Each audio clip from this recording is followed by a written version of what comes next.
નમસ્કાર મિત્રો, રાજકોટ મહાનગરપાલિકા દ્વારા એપ્રેન્ટિસશીપ યોજના અંતર્ગત ભરતીની જાહેરાત કરવામાં આવી છે.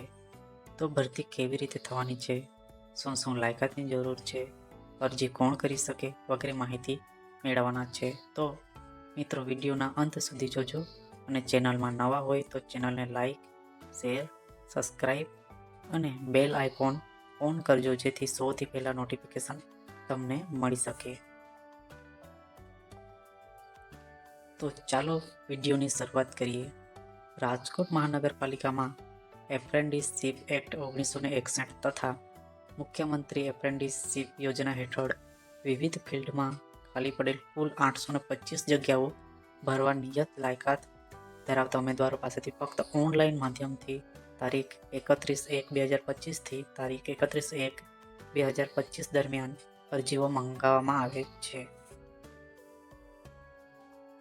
હવે જોઈએ કે લાયકાત શું જોઈએ.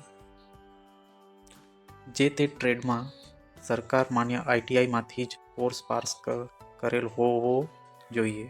નિયત પાત્રતા ધરાવતા ઉમેદવારોને મેરિટના અગ્રતા ક્રમ મુજબ ખાલી જગ્યા પર તાલીમ માટે રાખવામાં આવશે. સમય અંતરે ખાલી પડતી જગ્યાઓ પર મેરિટ મુજબ વેઇટિંગ લિસ્ટ ઓપરેટ કરીને એપ્રેન્ટિસોને તાલીમ માટે રાખવામાં આવશે. ત્યાર પછી હવે જોઈએ કે અરજી કેવી રીતે કરવાની છે. તો મિત્રો, ઉમેદવારોએ www.rmc.gov.in વેબસાઇટ પર ફક્ત ઓનલાઈન અરજી કરવાની રહેશે. ત્યારબાદ ઓનલાઈન અરજીની પ્રિન્ટ સાથે અરજી ફોર્મમાં દર્શાવ્યા પ્રમાણે જરૂરી ડોક્યુમેન્ટની સ્વપ્રમાણિત નકલ જોડીને તમારે આસિસ્ટન્ટ મેનેજર શ્રી મહેકમ શાખા, રૂમ નંબર 1, બીજો માળ, રાજકોટ મહાનગરપાલિકા, ડેબ્બરભાઈ રોડ, રાજકોટ 36001 ના સરનામે રૂબરૂ તારીખ 7/2/2025 સુધીમાં કચેરી કામકાજના દિવસો અને સમય મુજબ સવારે 10:30 થી સાંજે 6:10 સુધી રજૂ કરવાના રહેશે. હવે ઓનલાઈન અરજી કરતી વખતે જરૂરી સૂચનાઓની માહિતી મેળવીએ કે ઓનલાઈન અરજી કર્યા બાદ ઉપર જણાવ્યું કે તે નિયત સમય મર્યાદામાં ડોક્યુમેન્ટ જમા કરવાના રહેશે.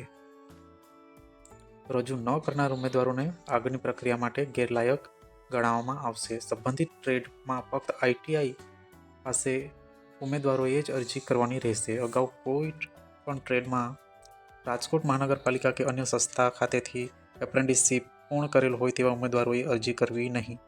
જો આવા કોઈ ઉમેદવાર માલુમ પડશે તો તેઓ એપ્રેન્ટિસશીપ માટે ગેરલાયક થશે.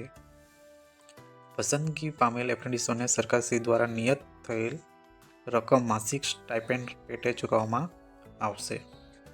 તો મિત્રો, આ હતી માહિતી એપ્રેન્ટિસશીપ યોજના અંતર્ગત ભરતીની.